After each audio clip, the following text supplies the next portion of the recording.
Bonjour et bienvenue sur ma minute judiciaire du Nouveau Détective. Aujourd'hui, je vais vous parler d'un fait de société qui m'a mis très en colère.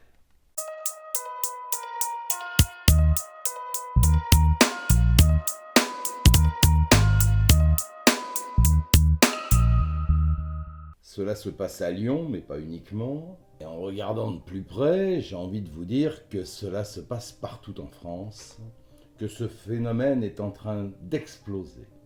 Une honte absolue. Je veux parler d'un enfant qui vient de naître et qui dort dehors avec sa maman dans la rue. Comment cela est-il possible ? La France, ce grand pays qui accueille tout le monde, soigne tout le monde, héberge tout le monde et attribue des allocations sans trop de difficultés ou encore offre des chambres d'hôtel aux plus démunis. Comment c'est possible de laisser un enfant dormir dans la rue ? Et pourtant, une mère accouche. On ne sait pas grand-chose d'elle, si ce n'est qu'elle est dans une situation précaire, mais ça vous l'auriez évidemment deviné. Et j'ai envie de vous dire, peu importe.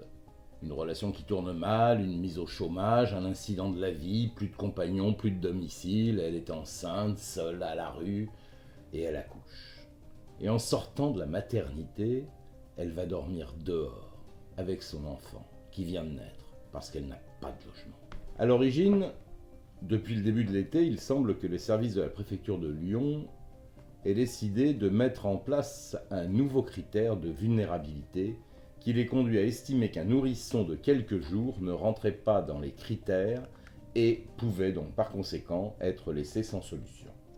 Jusqu'alors, la préfecture prenait en charge les frais d'hébergement pour les urgences de ce type, mais plus maintenant suite à ce nouveau critère que j'évoquais juste au-dessus.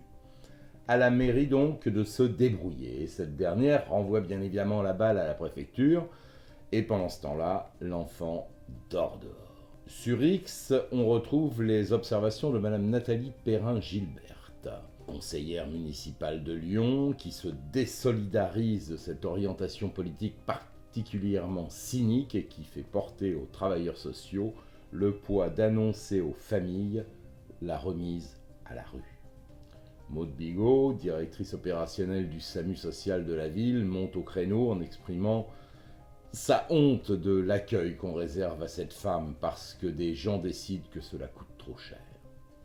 La métropole de Lyon a décidé de suspendre temporairement la mise à l'abri des personnes à la rue pour dénoncer l'inaction de l'État, justifiant cette action par un manque de moyens financiers, un manque de soutien et surtout la non-continuité de la prise en charge qui, selon eux, revient à l'État. Bref, vous l'avez compris, tout le monde se renvoie la balle. La préfecture considère que la mise à l'abri des mères isolées avec un nouveau-né relève de la compétence de la métropole et inversement. Mais ce qui est effrayant, c'est que des cas identiques se multiplient. Et en cherchant des informations pour ma chronique, j'ai tapé sur Google « enfants à la rue ». Et là, je découvre que le cas de Lyon n'est pas un cas isolé. Il y en a des milliers, des familles qui dorment dans des écoles, un enfant de 11 jours à la rue, à Paris, dans le 18e arrondissement. Cette situation, il y a encore quelques années, aurait suscité une révolte massive. Or là, j'ai l'impression que l'on s'est habitué à cela et c'est tout aussi scandaleux. À Paris, plusieurs familles dorment dans une école rue Richomme, dans le 18e.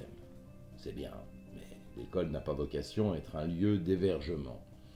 J'ai commencé par un cas à Lyon, mais c'est à Paris que la situation est la plus tendue avec 1300 enfants qui vivent dans la rue en Île-de-France, dont 431 ont moins de 3 ans. Il faut que l'État réagisse, que cette situation cesse, et en tout cas, surtout, qu'elle n'empire pas. Voilà, c'était ma minute judiciaire du Nouveau Détective. Je suivrai pour vous l'évolution de ce dossier ou de ces dossiers et je vous en tiendrai bien évidemment informé. Je vous dis à la semaine prochaine pour une nouvelle minute judiciaire du Nouveau Détective.